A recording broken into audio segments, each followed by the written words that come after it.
Ayoko! Hindi ko to matatanggap! Anong sinasabi mo? Tanggapin mo man to o hindi, Kenta Kakura talaga ang pangalan ko. Tumahimik ka na! Ayoko marinig Hala! Bisaya sa bilis! Yung solid powers ko! Ipakain mo sa akin ang tatay mo!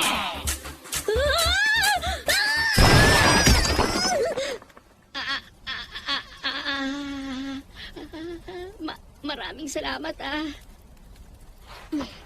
Gawa muna tayo ng patakaran. Bawal mo nang banggitin ang pangalan mo. Sige.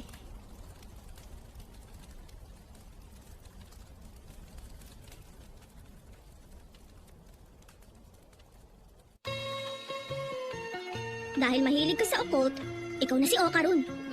O Karun? Pag ginamit mo yung isa, patay ka sa akin. Yung isang pangalan? Pangalan ko naman talaga yun Pero, wala naman akong choice, kaya sige na nga. Parang hindi naman labag sa loob mo Okarun? Ano? Labag to sa loob ko! Di nga, patingin nga na mukha mo. Ay, bakit parang masaya ka? Okarun?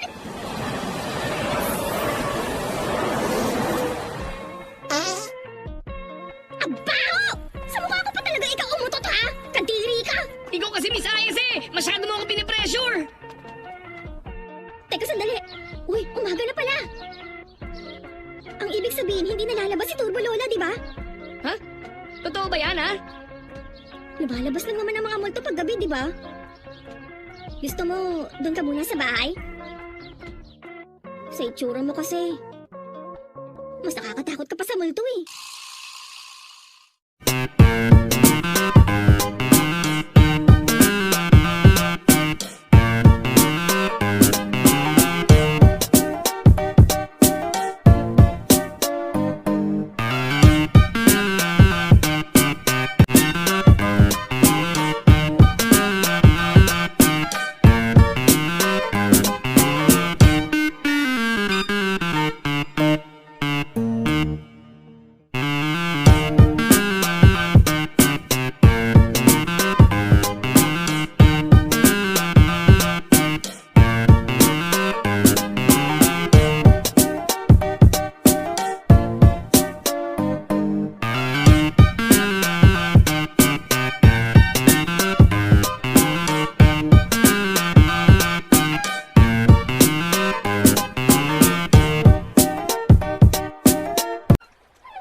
Mahigpit ang lola ko sa mga lalaki kaya magpakabait ka Muntik na niyang mapatay yung ex-boyfriend ko Ha? Bakit ngayon mo na sinabi sa akin yan?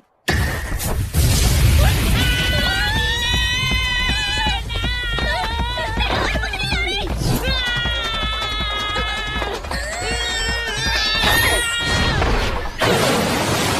Okay ka lang ba?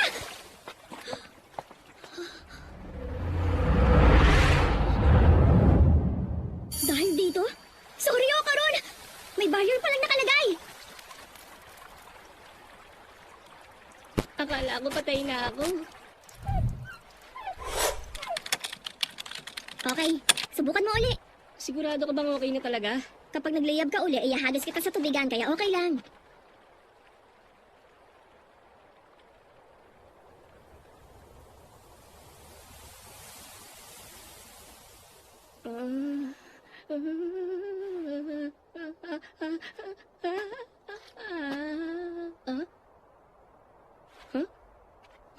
Katakot! Safe! Anong pakiramdam? May kakaiba ba? Parang may tumutusok-tusok na sa buong katawan ko. Teka, ano nangyari sa buhok mo? Ba't ganyan? Nakakatawa. Parang kulit na lola. Ikaw, ano na nakakatawa? Hindi ka na kailangan mamatay kanina rino! Lola! Teka, wala si Lola. Yaan mo na. Pasok ka na. Pasensya na sa abala.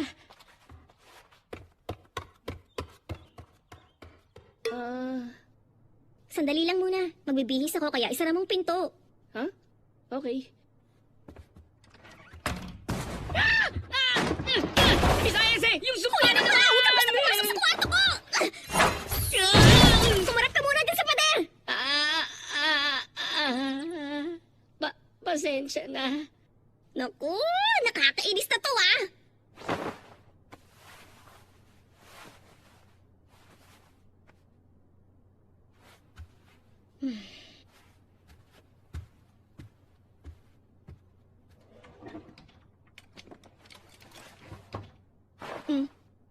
O Karun, ito muna isot mo. Pambabae yan pero pwede na yan. Pasensya na. Maiba ko ng usapan, wala na yung ano mo, di ba? Ha? Ano? Anong ibig mong sabihin? Ha? Pasensya na ba wala ako nakita? Nakabihis na ako, no?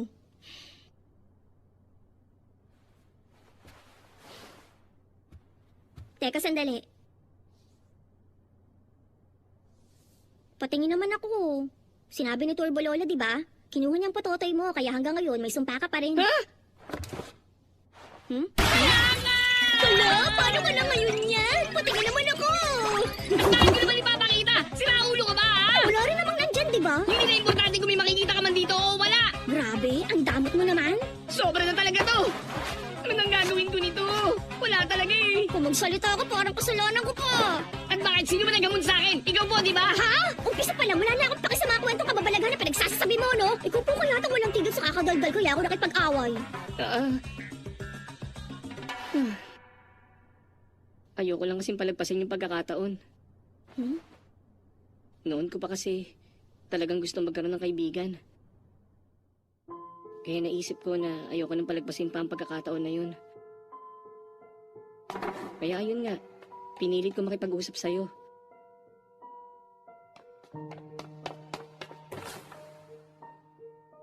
Pero sabi ko na iba yung mundong ginagalawan mo kaysa sa akin, Miss Ayas eh. Hindi ikaw yung tipong pwedeng kausapin ng katulad ko lang.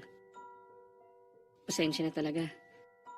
Nadamay ka patuloy sa pangarib na to. Kapag nalagpasan na natin to, wag mo na lang uli ako pansinin gaya ng dati. Alam mo, nakakainis na talaga yung ugali mong yan. Masyado kang assuming sa nararamdaman ng ibang tao. Tapos lumalayo ka na lang nang hindi nagtatanong. Kaya wala kang kaibigan kasi nga, iniiwasan na tinutulak kung sila palayo.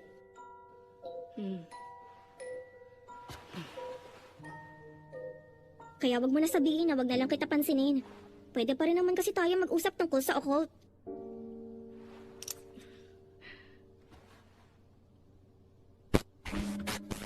Uy, ano na? Bakit napameme ka? Uy.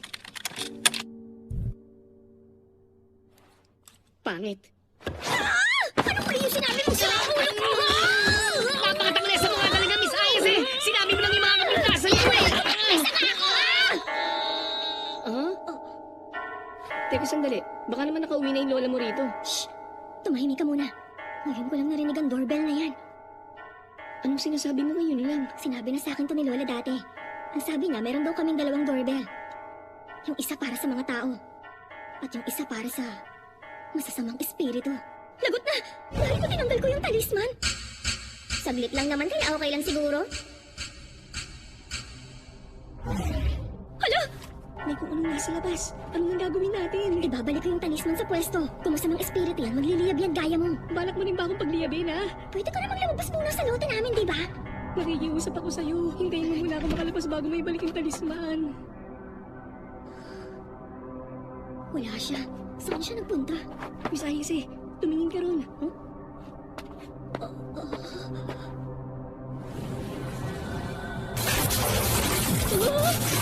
Ano ko nahalagot na?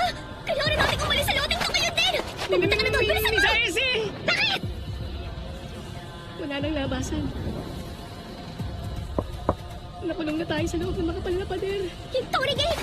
Ididikit ko yung talisman doon! Teka lang naman! Hindi mo pwedeng idikit yung talisman ngayon! Bakit naman hindi? Naharangan din ang pader yung Tory Gate. Hindi ako makakali sa loteng to kung may harang to. Paano na ngayon to? Kapag wala tayong ginawa, delikado tayo.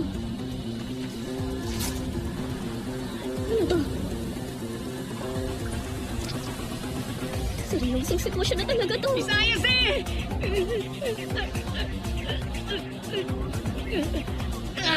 Tulungan mo ako! Oh, Kurun, okay ka lang? Kayanin mo lang! May dugo!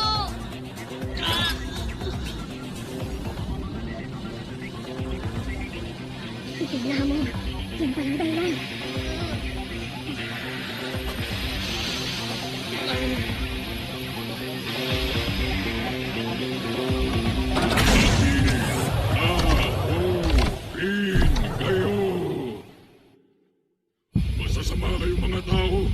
Bahala kayong lahat! Hindi kayo tumupad sa bagay na napagkasunduan!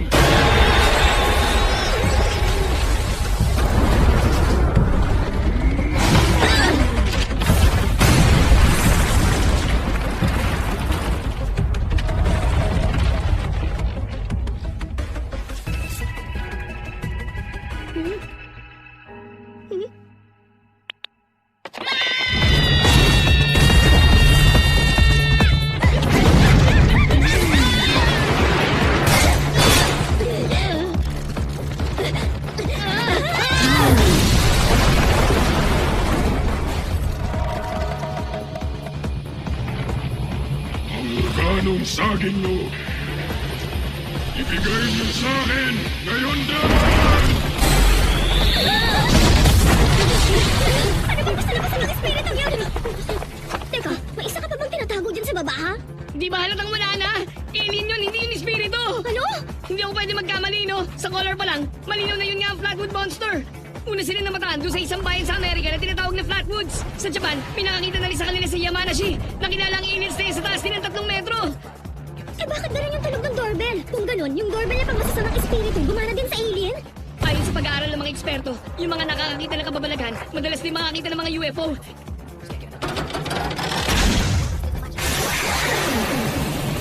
Ibig sabihin, posible na mayroong pagkakapareho sa pagitan ng mga multo at ng mga alien. Kaibigan pa yun ang mga nakaharap nating alien kahapon? Ang kulit nila! Kapag hindi tayo nagmadali at gumawa ng paraan, mamamatay tayo sa hamog na lason. Pero habang pinipigilan kong sumpa kay Okarin, hindi ko magagamit ang psychic powers ko sa kanya. Miss Ayase!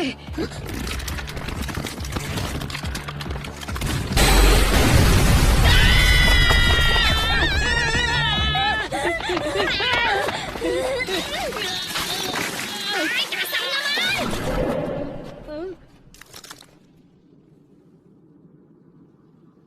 Ano? Naman!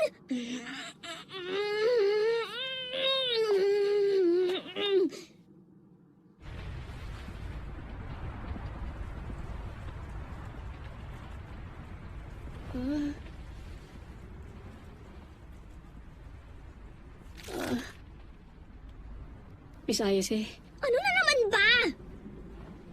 lalabanan ko yung alien. Pakipakawalan mo yung sumpa! Na paano ka bigla? Pagdating sa mga alien, hindi ako natatakot. Kaya mo bang pakawalan yung sumpa sa katawan ko habang pinipigilan ng epekto sa pag-iisip ko?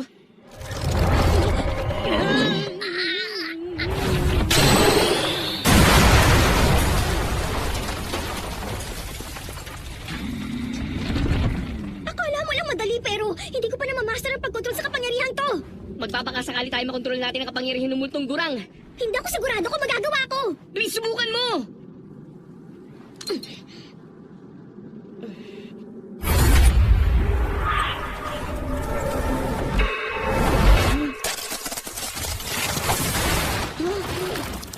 Miss Ayase! Ibigay niyo na sa akin yan ngayon!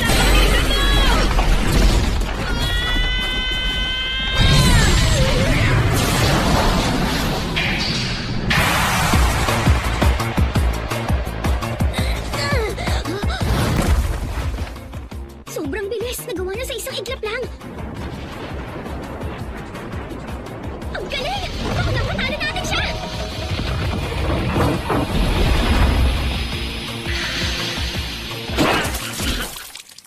Teka, ano na naman nangyari?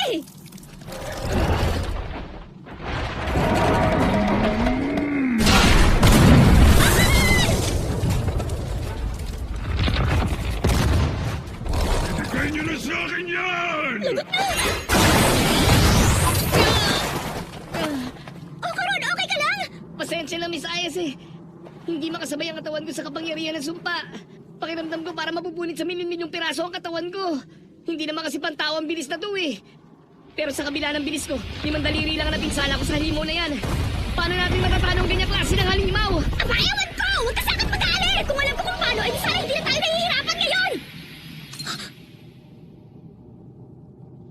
Yung forma niya. Sumo yan, di ba? Ano? Kung magagawa natin mapahawak ang kamay niya sa lupa, baka manalo tayo sa kanya. Miss Ayase, henyo ka ba ah?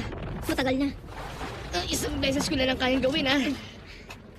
O Karun, targetin mo siya sa binte. Tapos gagamitan ko siya ng psychic powers ko para mapadapa. Nakakalungkot. Kailangan ko makalapit ng gusto sa kanya, kaya backupan mo ako para magawa ko, okay? Mahirap naman. Bigay niyo sa akin ang organong saging niyo! Kailangan! Hindi ko na kaya. Tigilan ng simpa gamit ang kanang kamay. Tapos pabasakin ang halimunin gamit ang kaliwa. Saan pa yan? Teka na.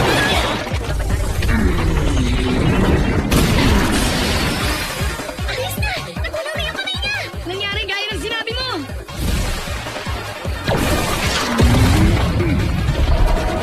Seryoso? Isayas, tumakbo ka na!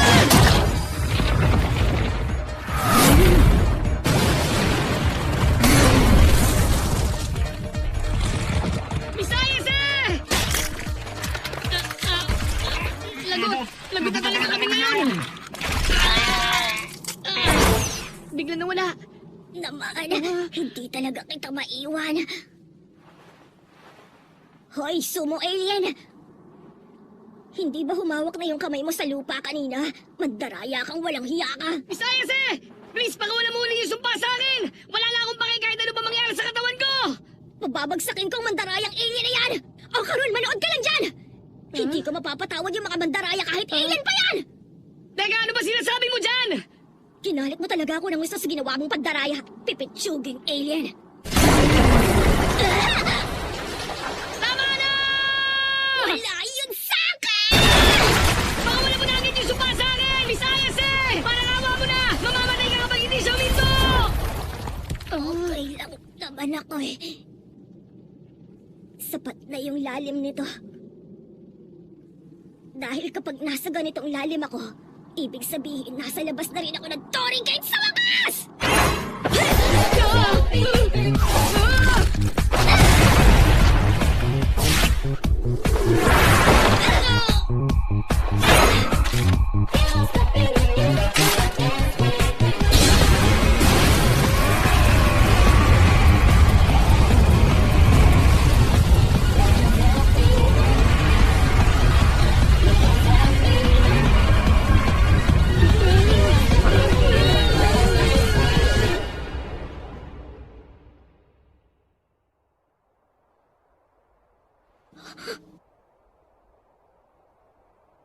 Bumalik na.